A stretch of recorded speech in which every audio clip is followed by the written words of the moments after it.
I almost forgot to record this the regular way, so let's get my microphones all leveled out here. I feel special because I have not only one, not two, but three microphones just to make sure that I can be heard no matter where I am. Okay, let's see. I don't think that one's on. There we go. And I zoomed in real. People watching Facebook just saw my face get real big and probably scared them. You are tuned to WKRK 1320 AM, 105.5 FM. Cable TV channel 25, worldwide at country.am. You can also download our smartphone apps, the WKRK app, the TuneIn app, and the Simple Radio app. And if you have that little box from Amazon called the Dot or the Echo, you can just simply say, Alexa, play WKRK, and we should start streaming on that box. I'm going to turn the camera around and point it to Sheriff Derek Palmer, and we're getting ready to talk about potential impacts of Irma. So let's go ahead and turn that camera around so folks can see Sheriff Palmer. Good morning, Sheriff. How are you this morning? I'm doing well. It's good to be here this morning. Very good. We're missing Robin this morning. She is very busy. She had several conference calls to do today and couldn't be here with us, but as always, we're trying to prepare for any impacts this hurricane may have on our area. And I mentioned it when we were building the audience there for Facebook Live, but I want to mention it again. Just remember that Tuesday is a long time away in weather terms. Right. So a lot of things can change between now and Tuesday. So what we're going to give you today is just the latest update we have at this moment. It looks like the storm keeps tracking to the west of us. We had last night that the tropical storm, by that time it got here, would be a tropical storm. It would be sitting right over the top of us. But now it looks like it's tracking a little bit to the west between us and Chattanooga, probably somewhere there around Cleveland is where the center of the storm looks like it's going now. But also remember with that, if there is still an eye defined with that, usually the upper right quadrant is the one that gets the majority of the wind. So if that eye is still defined and still going through the area at that point, we should expect a windy Monday and Tuesday. So they're calling for wind somewhere in the neighborhood of 30 to 40 miles an hour for our area. Could potentially be higher wind gust for the area due to the mountains and wind getting down into the valleys and things of that nature. So depending on whether you're on the mountaintops or in your valley or in between, the wind speeds could be different. And so they just want us to kind of be prepared for that. One of the big questions that always comes up with any kind of disasters and any kind of things that we are in an area where gas is impacted. Right. And we're still suffering from Texas and the refinery shutdowns in Texas and trying to reroute fuel back up through the Colonial Pipeline, which goes up around the Charlotte area and then is distributed back around to Asheville and then back on around to our side. So that has been impacted from the Texas hurricane. And now we got a separate hurricane coming that's going to come across the pipeline and up through Georgia, which will affect us again, of course. So I want to read this to you. Just it was a response I got from Robin Caldwell about the gas situation. It's from the state, and it talks about a fuel disruption situation report. And it says, while both crude supply and refining capacity in the Gulf Coast region are coming back online, it will still take some time before fuel deliveries to North Carolina return to normal levels. Supplies are being received at the port of Wilmington, and that is helping to alleviate the shortages in North Carolina. And there are still reports of shortages of regular unleaded in the far west parts of the state, which if you've been at the gas station lately, you completely understand that we are seeing shortages there in the regular unleaded. But they are expecting the fuel to return relatively quickly back to normal. Like I say, due to these shipments coming in both in the coast and from different areas coming to our area, they expect those fuel shortages to come back to normal, and hopefully gas prices will return back to normal before too long. So as right now, the state EOC has activated to a level 4 to facilitate for Hurricane Irma preparations, and they will activate to a level 3 on Saturday morning and fully activate on Sunday. So the state itself is getting ready for any impacts here in western North Carolina that may happen, and those are the conference calls that Robin's on the phone this morning trying to get those things situated. And anytime you have those things come about, then you have shelter situations and all those kind of things to deal with. I do have an opportunity to talk to the DSS director from time to time, and those of you may not know, From it's time my to wife. time, yeah, yes. for those who may not know, it's my wife. And so we were talking last night about the shelter situation and those things, and actually DSS is in charge of the shelters and operating the shelters in the area. And so they are actually got a conference call this evening on setting the shelters up and when and how and all those kind of things. They've already made a schedule for shelters in the event that we need shelters. But it'll be after the meeting today before they'll know details about that. One of the problems is Red Cross has been taxed so thin to the Texas area. Right. And there are so many Red Cross personnel there in the Texas area, and then we'll be going to Florida immediately after the storm leaves the Florida area. They'll be going down there to help.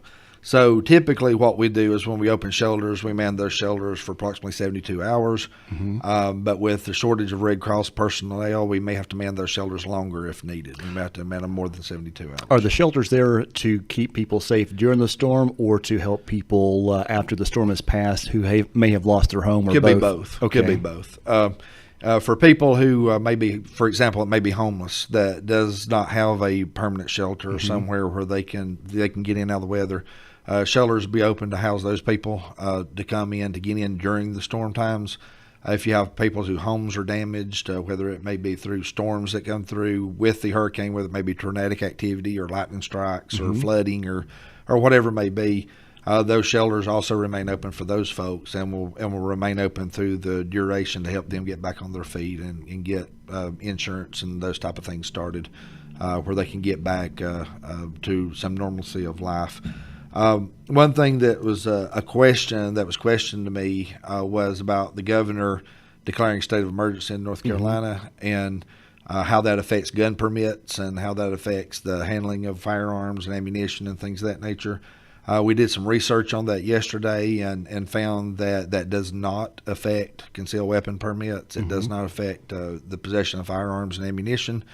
It only affects that if the governor declares that specifically. He has to specifically suspend concealed handgun permits, weapons, and those type of things due to emergency situations. A lot of people have asked about the state of emergency. What exactly does that entail, and why issue it at 8 a.m. Thursday morning? What that does is that opens up resources for us, such as Red Cross, and it also opens up things like the National Guard and other federal agencies and monies to be able to help in the event that we need it. The earlier the governor declares that and gets that paperwork and that ball rolling, then the quicker you can get monies and supplies coming in.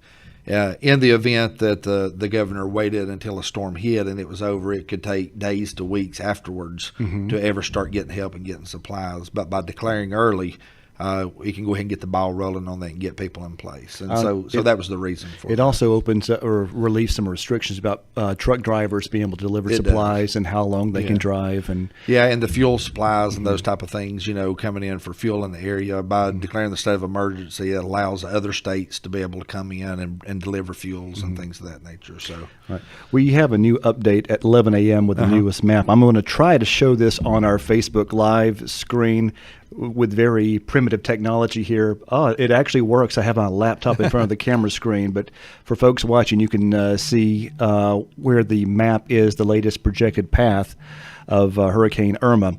So that is that. You can go to hurricanes.gov and view that as well. And we're going to continue posting these updated maps on our Facebook page. And one thing I want to mention about that too, if you watch the news, any weather station you watch, any news station, you'll see different variations, different versions of predictions of where the storm's going to go.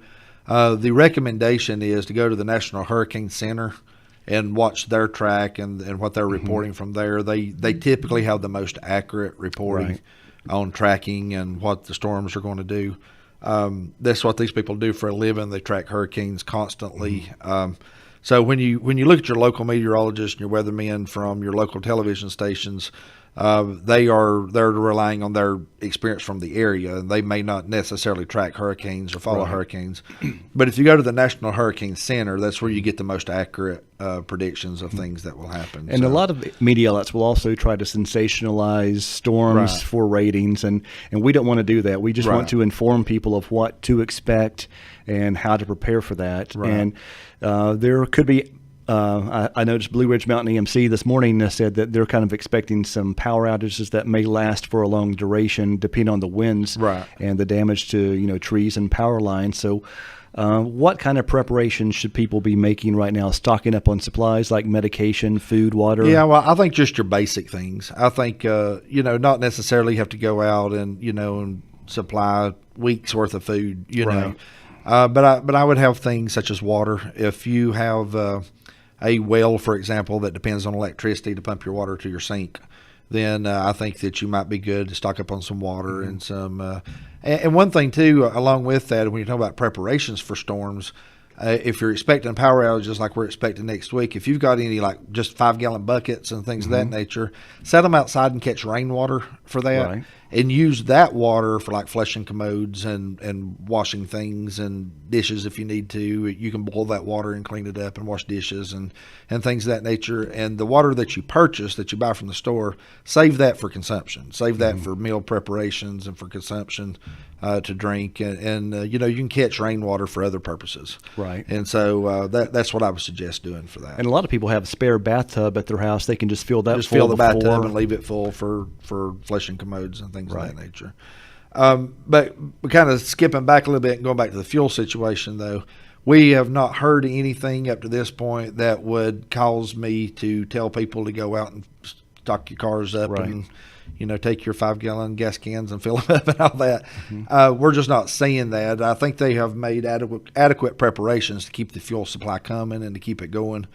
So I think if we just there's nothing wrong with filling your car up if you need it, and being prepared. But I don't think it's one of those situations where we're going to need to rush out and try to hoard gas or stockpile it, because those fuel supplies are still coming through. They're still coming in. And even though we've seen, even through these past week or so, that we've seen temporary outages in gas stations, we've had trucks coming right in a day or two later and restocking everything. So I don't think that we're necessarily in a panic mode that we need to panic over. I think a lot of us learned from last time that there was an outage not to panic. Right. And hopefully that is coming from people that they've realized that if everybody goes to the gas station at once, then that creates a new problem.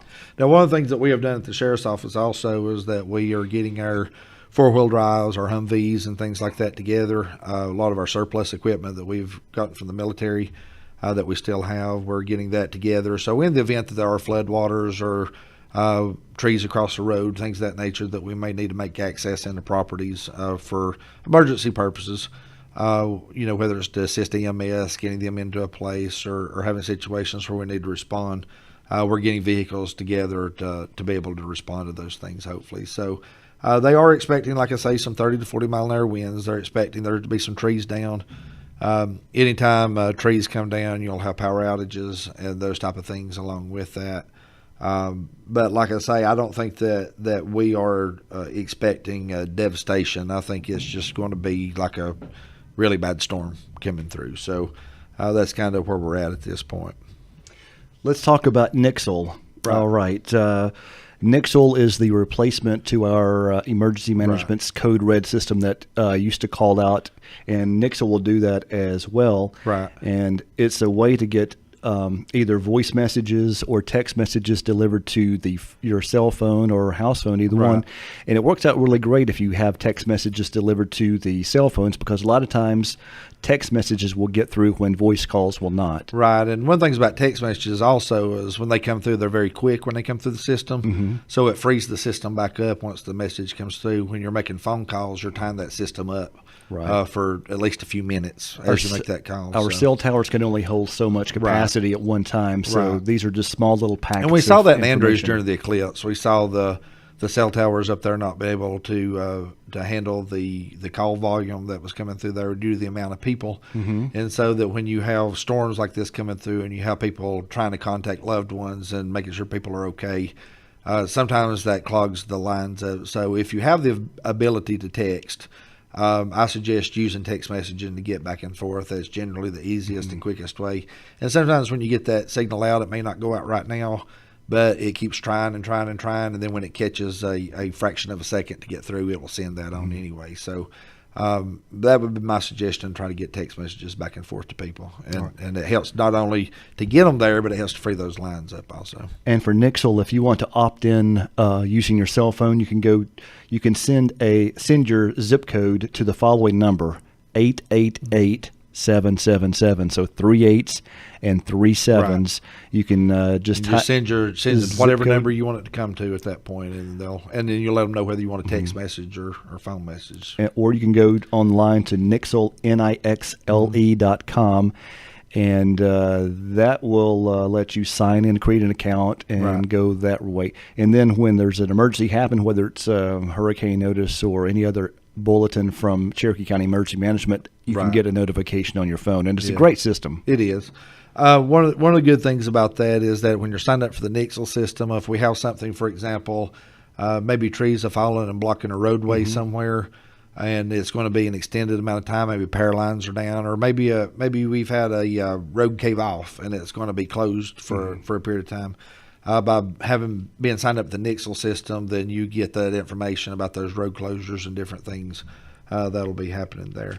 One other question I've got that I cannot answer for you because we'll have to get closer to time to see what's going to happen, but people's asking about school and what the school system's going to do. Like I say, that's not a decision we make, that's a decision the school system makes.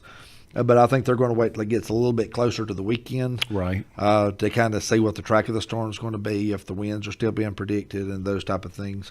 And then at the appropriate time, the schools will make that decision whether they're going to continue to have schools or not. Just my opinion from dealing with the schools in the past, this is just an educated guess. I would say that if we do receive sustained winds of 40 miles an hour or more, my educated guess would be that they would not have school, but like I say, that's not my decision. That's a decision the school would have to make. And we have a school closings page that covers all the schools in our area on our website at country.am.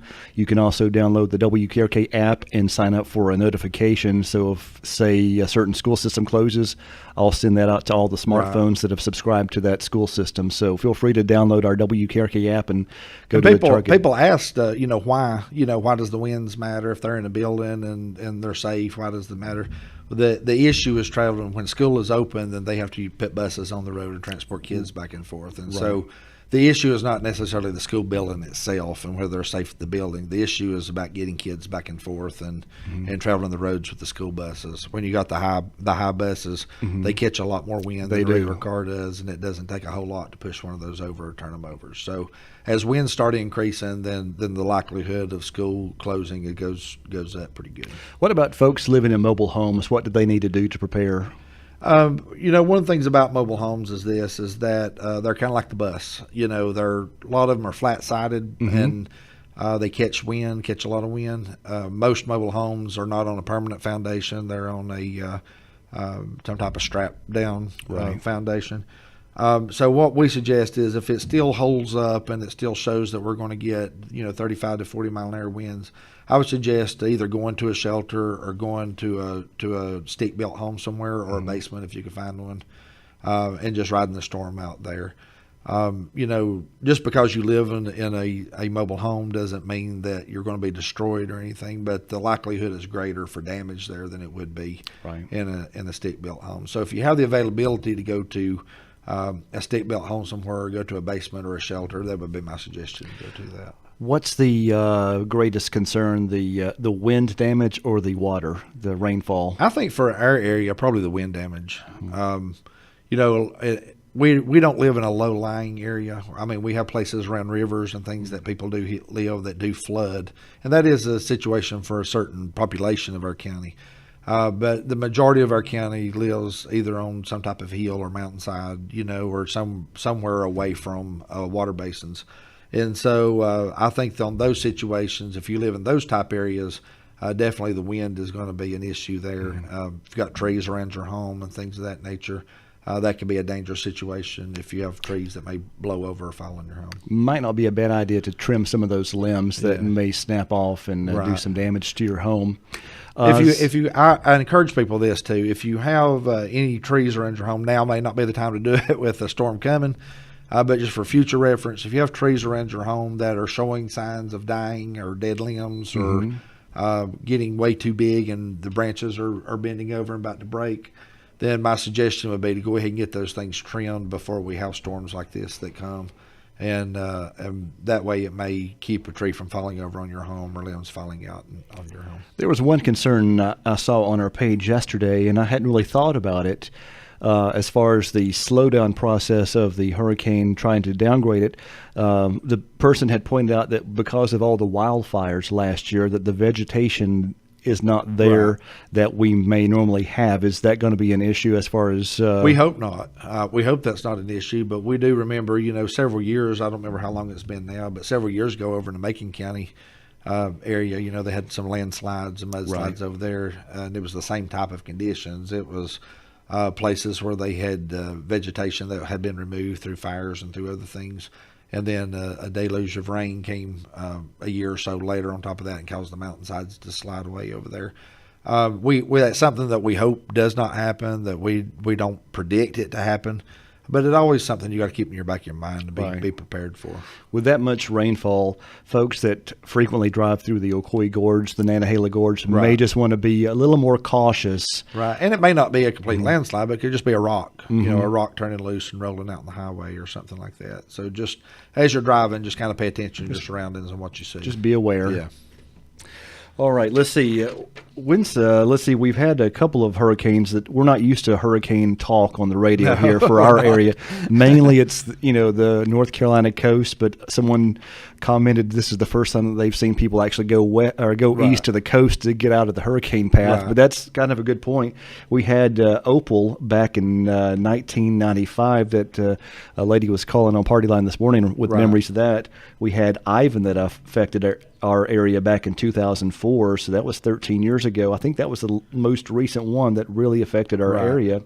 There was Lee in 2011, Faye and Cindy, but I don't think they really did that much impact. And then Hurricane Andrew back in 92. And I remember my parents were going out to a funeral back then, and trees Right. were everywhere, and they could not get to where they Right. needed to go, and so they were stuck just behind God's trees. My wife and I was living on Vengeance Creek when Opal came through, and I can remember having the situation of the trees falling and those type of things that was going on through that. And it's kind of the same type of thing they're expecting through this. But like I say, a lot can change between now and Tuesday. Right. That storm could track completely away from us, and we may not have any wind. It could just be rain. But these are the latest things that we've got from the Hurricane Center at this point. So we're just basing upon the latest information, and like I say, that come Sunday morning, that information may be different, may change by then. All right.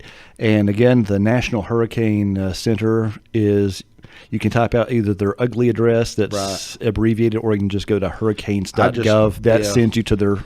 I just, when I go to it, I just put in the Google search or Yahoo or whatever you use, just put in the search National Hurricane Center, and the first option will be the page you go to, and it'll have different subsections that you can go to from that page if you choose. I think one of them's actually called Hurricane Irma, so you just click on it and it'll take you straight to the National Hurricane Center's website to Irma and what it's doing. So, Right. From the maps that you've seen, what area is probably going to be the biggest impact? Somewhere between in our local area. In our local area? Yeah, between like Asheville and Chattanooga, in that kind of area, or is it moving more west? well, last night it had, like I said, it had the tropical depression sitting right over top of us, right over Cherokee County, as kind of where the path was.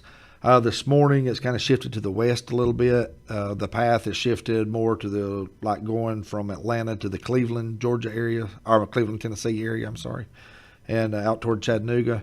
But the issues with that is, like I say, if you look at hurricanes and you look at tropical depressions, typically the strongest winds are in the north right-hand quadrant of that circular motion. And so if it goes to Cleveland, if it goes through that area, then Cherokee County would be in that north right area coming through there. So that would probably give us a little bit stronger winds than we would have if it was sitting right on top of us. The issue, like I say, coming through here is the fact of, through our mountainous areas, is that wind circling through valleys and crossing mountaintops and rising one side and dropping off the other and things of that nature. Those are all issues that we have in mountainous areas that they don't face in the coastal areas. In coastal areas, they get more straight line winds. Right. Even off hurricanes, depending on which way the rotation is, the wind's blowing in one direction. But in the mountainous areas, you have upward motion, downward motion, and side-to-side motions going on. So you could literally, the wind could be blowing to the north in one house, and then 100 feet up the road, it could be blowing south at a different house. So, it's just that swirling motion. All right. A lot of people on Facebook are, making comments, making it lighthearted. Is this something that people should locally take seriously? Well, I think anything like this we should take seriously. Mm-hmm. And like for myself, I'm not concerned that much. I'm not worried about it. I'm not losing any sleep over it for myself. But what we need to take seriously and what we need to understand is there's people out here, like I say, that are homeless, that don't have shelter. Right. We have elderly people who may not have someone that can watch them and take care of them and check on them. So, and then we may have single mothers with kids, and people like that those are the things that concerns me. That how do we make sure that they are protected? How do we make sure that we do what we can to get the information out there, right, so they can make preparations for themselves to come. So, but like I say, as far as this coming and just me being nervous about it or being terrified that it's coming, I'm not feeling that. I'm just it just bothers me about the people out there that may not be able to take care of themselves.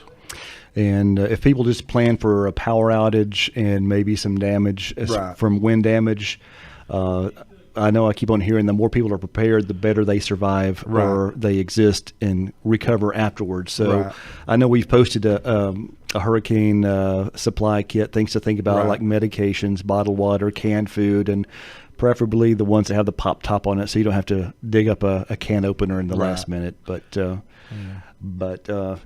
it's one of those things we just want to let people know about, and just in case that there is some. And one thing to remember about this too, when you have these type of storms coming through, even if we had low grade winds, even if 15 miles an hour was the highest wind we had through this whole thing, anytime you have a downpour of rain all at one time, then you have trees uprooting, falling over, things of that nature. So. Even if we don't get the wind, we can still have down trees and things of that nature that we need to prepare for, and have road closures and all those type of things. So we're hoping for the best. We're hoping it just bypasses us and goes somewhere else, and we don't have those issues. But we want to be prepared in the event that we do have them. How much rain does it take to create flooding issues? It depends, really. It depends on where the rain falls, how long it falls, and things of that nature. But typically, with our area, with the waters being low in the lakes and having places for the rivers to drain into, typically it takes quite a bit of rain to get our rivers out of the banks around here. That doesn't address creeks and things of that nature, and low-lying areas and ponds and that kind of stuff. But as far as Valley River, Hiwassee River, with the water being low, it takes quite a bit of rain for us to get into flooding situations, and it usually has to rain over a lengthy period of time. One of the things about this tropical storm that we're going to see here is they're predicted to move through pretty quick and not spend a lot of time here like it did in Texas with Hurricane Harvey out there in Texas. It sat in one place and spun and spun and spun until it dumped almost 52 inches of rain. So there's a huge difference between getting 2 inches of rain and 52 inches of rain. Wow. So, and right now there are 3 hurricanes that are in the Atlantic. Let's see, there's Katie, I believe it is, and that one's headed toward Mexico. That's going to affect Mexico, so that one's not going to affect us. The one we're watching is Irma. Right behind Irma is Jose. And it's probably not going to be anything significant for our area. They think that Jose is going to turn up toward Bermuda and go stay out in the Atlantic. But like I say, that's still up in the air. If it does, it will probably hit. If it does make landfall, it'll probably hit somewhere north, either the North Carolina Outer Banks or north of that. Which hopefully, when it hits those cooler waters, it will downgrade back to a tropical storm or depression by the time it gets up there. So. They're not really expecting too much in the way of Jose impacting their area, and like I say, hopefully the other storm looks like it's going to hit Mexico and not affect Texas at all out there. So I know a lot of people out in Texas was worried about that storm forming and coming right on top of their other hurricane, but I think it's going to bypass them and go through Mexico. All right. And for folks who may not have been listening to Party Line this morning, there's a lot of people that are collecting things to help for the disaster relief, both Right. in Texas and Florida, and for possibly ourselves. Probably not for ourselves are going to see the damage that the Florida folks are, and Right. the other areas that are right there on the coast. But right now, money is needed more than supplies. And Right. Fred Lunsford, he called on Party Line this morning. He has the nonprofit organization called Christian Lighthouse Ministries, and he's working in conjunction with the North Carolina Baptist Men. And every penny that you want to donate is going to go to disaster relief. Right. And I want to give folks the address here on Facebook Live. If you do want to send donations, they will make sure that that gets to the victims who are in need. You can mail it to Christian Lighthouse Ministries, Post Office Box 1312, Murphy, North Carolina 28906. You can mail it to Fred Lunsford at 155 Vengeance Creek Road in Marble, North Carolina 28905. Or if you're in town, you can drop it off at Duncan Oil Company and give it to Sharon Capehart. She's taking care of that as well. And just mark on your check disaster Right. relief, and every single dime will go to help people. A lot in of need. people don't realize this, but second to the federal government, the North Carolina Baptist Men is one of the biggest organizations that goes out and does disaster relief around our country. Typically, anything that happens in the country, the North Carolina Baptist Men's involved in it and sends resources and people there to help with those disaster relief efforts, and they're there a long time afterwards too. Yes, I remember when we had the tornado in Murphy. They were Right. set up at, I believe, Murphy First Baptist Church, and They were. Feeding people and taking care of Yeah. our needs, and just a really great organization. They are, and I heard them talking about the North Carolina Baptist Men on the World News the other night. The fact of how they are out and helping people, and we're one of the number one disaster relief organizations in the United States that's non-government. So I would encourage people to donate to that through Christian Lighthouse Ministries, and I know Fred Lunsford. I've known him for many years, and he'll make sure the money gets to the right place and goes to where it needs to go. And I know a lot of people are concerned about that when they donate. Right. But I can assure you, if you donate to Christian Lighthouse Ministries, it'll get to where it needs to get to. Yeah, that's me. When I donate to charities, I don't want to donate to somebody, a company where the CEO is making $500,000 Right. a year, and Yes. I just want to make sure that all And, the money. and that's is the thing going- with the North Carolina Baptist Men. Most of those people that work on there's very few paid positions. Most of those are volunteer positions. Mhm. And when you donate like that, and you put on your check for disaster relief, that goes 100% to the victims and to rebuilding. That means a lot to the victims. It means a lot It to the does. people donating Yeah. too. And these men, like I say, they volunteer. They travel all over the country doing repairs and building and doing relief there for disasters, and they do it voluntarily. And so they do it as a ministry. And so it really does get more bang for your buck when you donate to organizations like that. We have seen over the past few months people working against each other, and then when the disaster happens, I Right. think you mentioned last week how people can work together regardless of who they are, where Right. they come from. But they're all willing to help each other out Yeah. because we're all human. I don't pretend to know the mind of God or why things happen and why things come about, but I think sometimes we just need our attention grabbed and realize that we need to work together and get along. And I think sometimes bad things happen to do that, to kind of get us back to a place where we need to be and understand we don't need to be fighting with each other, but we need to be helping each other. And unfortunately, for a lot of people, it takes bad things for that to happen. Right. If you look at 9/11 and what happened there, we've got it coming up here this weekend. And if you look at what happened at 9/11, the week before that, Congress and representatives and senators and everybody was arguing over taking prayer out of the government and prayer out of the schools. But when the Twin Towers got hit and was destroyed, the next thing we knew, the same people that was arguing against it were standing on the Capitol steps praying together.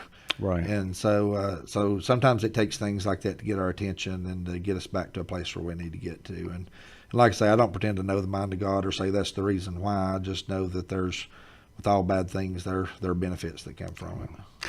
I know the comments on this video are flying by quicker than I can see Right. them, but I see a lot of questions that have already been answered. So if you are asking questions, if you want to watch this video again after the video ends, it'll be archived on our Facebook page. Right. Just go back and rewatch the video, and most of the answers for your questions are already answered verbally here on the show. Okay. And that's good. I hope we can answer any concerns that people have. And if you rewatch it and you still don't get an answer, You can call me at the sheriff's office, leave me a message if I'm not there or if I'm on the phone with someone else, and or you can contact our emergency management center or Robin Caldwell, and they'll be able to help you down there with any questions that you may have for that. One other quick thing, I know our time is up, but one quick thing I do want to mention again is remember the Moving Vietnam Wall that's coming in October. Be sure and come out and take part in that. They're still looking for volunteers, so if you'd like to volunteer to help people with that, be sure and contact Pat Swanson or Captain Patterson at the Cherokee County Detention Center, and they'll make sure you get signed up and can volunteer to helping people with visiting that wall and helping them if you need to scratch names or helping them get to their loved ones and showing them where it's at and things of that nature. They'll sign you up for that. And real quickly before we go, just want to mention we are at capacity at the Cherokee County Jail. The first time since the jail's been built, it's been full to my knowledge. So we are completely full at this point. So we're so no one else commit crimes. Nobody else commit crimes unless let's at least wait till after the hurricane. Yeah, let's just wait. Okay. But I just want to thank the officers for all the hard work they do and the Cherokee County Sheriff's Office. And I just want to tell everybody out there, please be sure and be safe during this time. And I know that it's just, my feelings on it's like a lot of people. I think it's just going to be like a bad storm come through. But just use your precautions, because even in a regular thunderstorm, we still need to use precautions and be prepared. So just be prepared for that and kind of follow some of the tips we shared with you on here today. And if you have any other questions, feel free to call me anytime. I'm going to go and probably on eBay and find you a no vacancy sign. You can hang on the outside of the jails. You can just turn it on when you're full. There you go. One other quick thing that people have been asking me about, and this is not hurricane related at all, is about the speed limit change out Highway 64 West. A lot of people caught me off guard too. that drive it every single day that never look at the speed because it's been 55 for years. Right. But at the top of the hill above Arby's going westbound, that new speed limit is 45 all the way to right there at Tractor Supply. Yeah. So people need to be aware of that. Right. What was the reason? Is that a permanent thing, or was that? Well, I don't know for certainty. I've not talked to anyone with the state about that, but I do know that there were a lot of complaints through that strip of area through the where they've set up the flea market on the side of the road and where the businesses are down through there and for. There across from Rib Country and the strip malls down there. I know there were a lot of complaints about cars pulling out in front of people and near accidents and different things. So I suspect that would be the reason why. Right. I don't know that for certainty. And I believe but it caught me off guard too, because I'm used to when you top the hill, it turned to 55 at the top of the hill, but now it's 45 all the way out to. Yeah, I'm used to adjusting my cruise control up at the top of the hill. Right. But I believe it's only westbound lane. I think the inbound coming is still 55. When you come back in, it's still 45 there. You turns 45 at the top of the hill by BB&T Bank as you top the hill coming into Murphy. That's where it turns 45. If there's an error, and that is still a 55-mile-an-hour zone out there, then if anybody from the state listing, please go back up there and put up a 55-mile-an-hour sign, because unless there's a sign there, it's still 45 till you get to the next sign. So. Right. To my knowledge, it's a 45-mile-an-hour zone now. So people just be mindful of that. And I don't know if law enforcement are issuing warning tickets because of that at this point, or we typically at the sheriff's office don't enforce speeding unless it's excessive or someone's driving dangerous, and or unless we're checking for drunk drivers and drugs and those type of things, we may stop people for speeding. In anticipation there might be other things involved. But if we do stop you for speeding, then typically we don't write speeding tickets unless there's a reason to write one. If we get behind you and stop you, hopefully that you'll get a warning. You won't have any other issues or any other problems there with that. But with it being new, I encourage all my deputies. I encourage to be courteous and be kind with people and. Kind of let people understand, the speed limits have changed. Yesterday, I think it was, I was coming through Ledford Street toward Bulldog Drive in that 45-mile-an-hour zone, and the car from Georgia just absolutely just blistered me coming through there, and I pulled it over near Bulldog Drive, and same thing, they were out of town there from Georgia, and and the goal of stopping people is not to write them a ticket. The goal of stopping people is just try to change the behavior. So as long as people are nice and courteous and they understand, and we're just doing behavior modifications, we'll give them a warning, turn you loose kind of thing. Now the highway patrol is a little bit different situation. That's what they're there for. That's what they get paid for. Right. That's their job. They're there to enforce the They're there traffic to laws. enforce traffic laws. So don't hate the highway patrol because they write you a ticket. That's what they're there That's for. their They're job. there to make sure that everybody's safe. And And for our locals here that drive the road every day and just don't, it's kind of like the situation when the red light went up there at the casino. Right. How many of our locals ran through that just second yeah, nature right. because they've been driving that speed the whole time, and then all of a sudden a red light happens, and there were a few wrecks there, Right. I understand, because people just weren't used to something yeah, new. and there was in the beginning there was a few wrecks, but that's kind of changed now that people are starting to get used to it. So Yeah.